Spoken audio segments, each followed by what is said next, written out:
Eu e o Wakeman estamos casados há 8 anos. Nós sempre tomamos a adoção como a nossa decisão para aumentar a nossa família. Nunca pensamos em qualquer outro método que não fosse a adoção. Em 2013, iniciamos o nosso processo de habilitação e, por que não dizer, nossa gestação.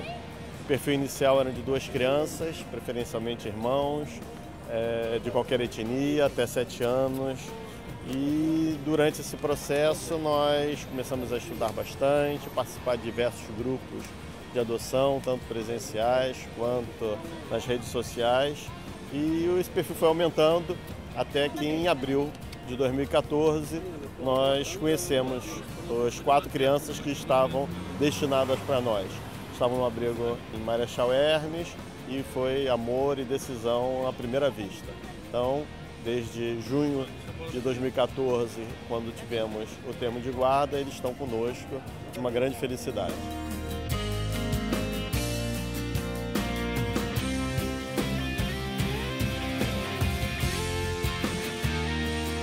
Bom, para definir família, eu acho que a gente precisa botar sempre no plural. Eu acho que a gente não pode falar em famílias, que a gente tem que falar sempre em famílias, né?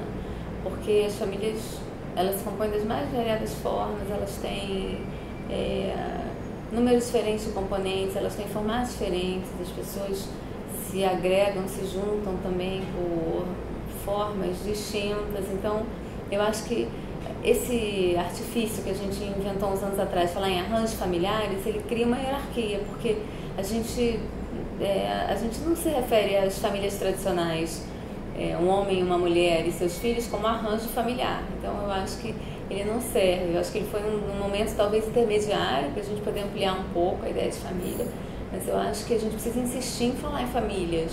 Dizer que é uma questão histórica é super importante para desnaturalizar a ideia de que existiria uma família, que é uma família natural, que é uma família normal, que é uma família desejável, né? Mas a gente precisa avançar um pouco. Então, tá bom, ela é uma questão histórica, não existe uma família normal, não existe uma família natural, porque se a gente diz que existe uma família natural normal e a gente liga isso ao biológico, a gente coloca, por exemplo, a questão da adoção como uma família de segundo plano, de segunda categoria, né?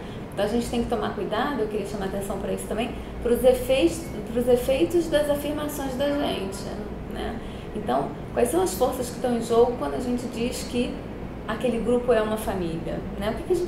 Como é que a gente reconhece uma família? Cada vez mais no Brasil, desde 2005, tem sido possível a adoção de crianças e adolescentes por casais do mesmo sexo, né?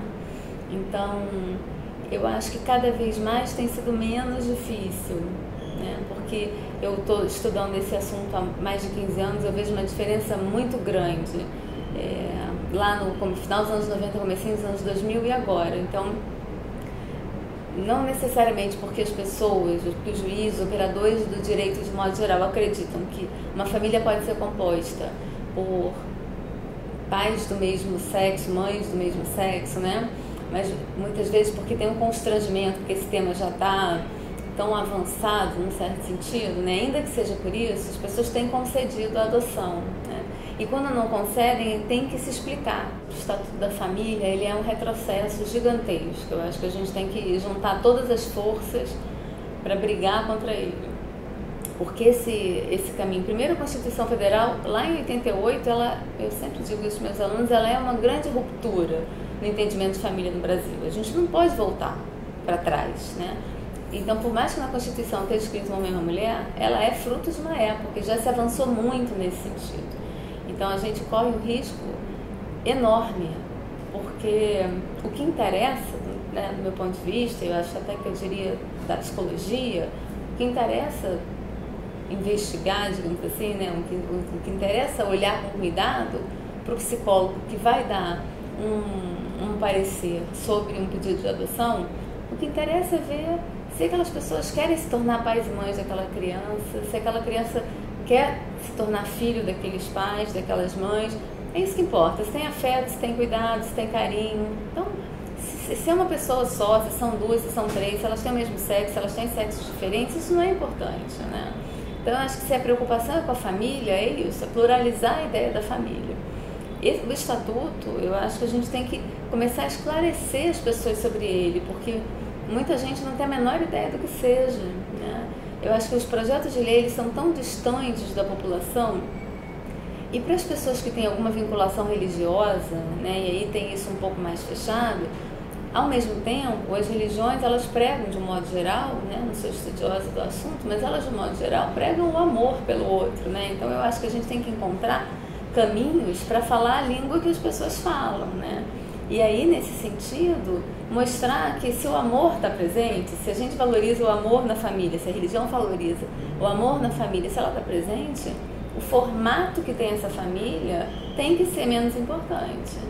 As práticas sexuais, os desejos sexuais, a orientação sexual do sujeito não tem nenhuma relação com a forma como ele ou ela vai exercer a parentalidade.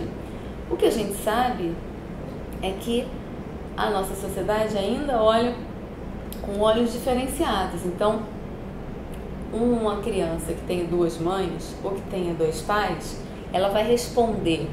Por enquanto, eu quero acreditar que na nova geração não, mas ela ainda vai responder muito mais perguntas do que uma criança que tenha um pai e uma mãe. Tem uma pesquisa da Rimena que defendeu o mestrado em 2013 comigo, que é uma das meninas, uma vez que perguntam para ela, né, sobre ter duas mães, ela pergunta de volta para os amiguinhos, né?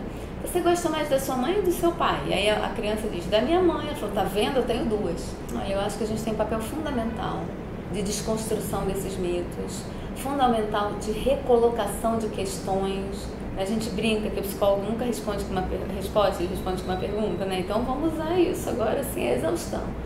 Eu acho que a gente tem que formular outras perguntas. Quando as pessoas perguntarem coisas que a gente acha que não fazem muito sentido ou que fazem sentido para um determinado raciocínio, a gente pode interpelar com outras perguntas, né?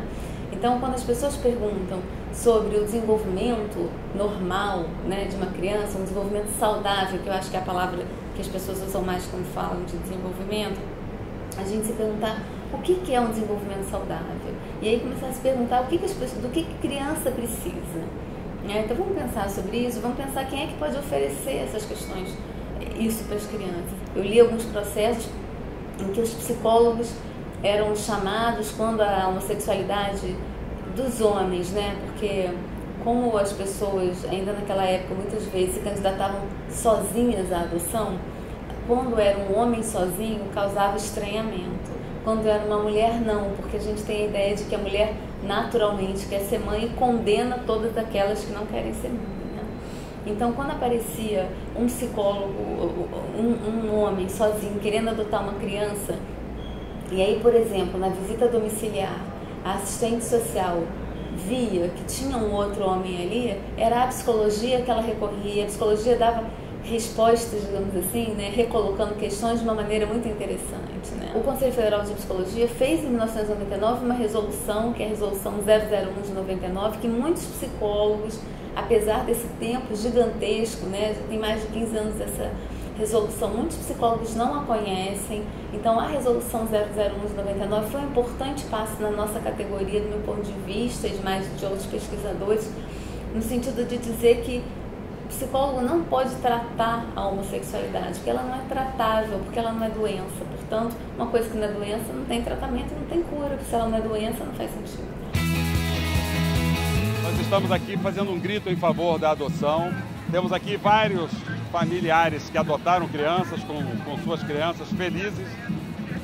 Nós não fazemos nenhuma discriminação, família é todo aglomerado de pessoas que se amam.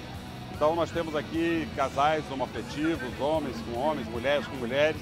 O importante é que essas crianças sejam felizes. O Estatuto da Família está propondo um retrocesso. Aliás, nós estamos na época dos retrocessos. É redução de maioridade penal, é redução do conceito de família. Então nós já atingimos o nível de civilização que não cabe voltar atrás à época da barbárie. Crianças precisam de família, temos muitas crianças abandonadas, crianças necessitando justamente de que seja respeitado o seu direito à convivência familiar e comunitária.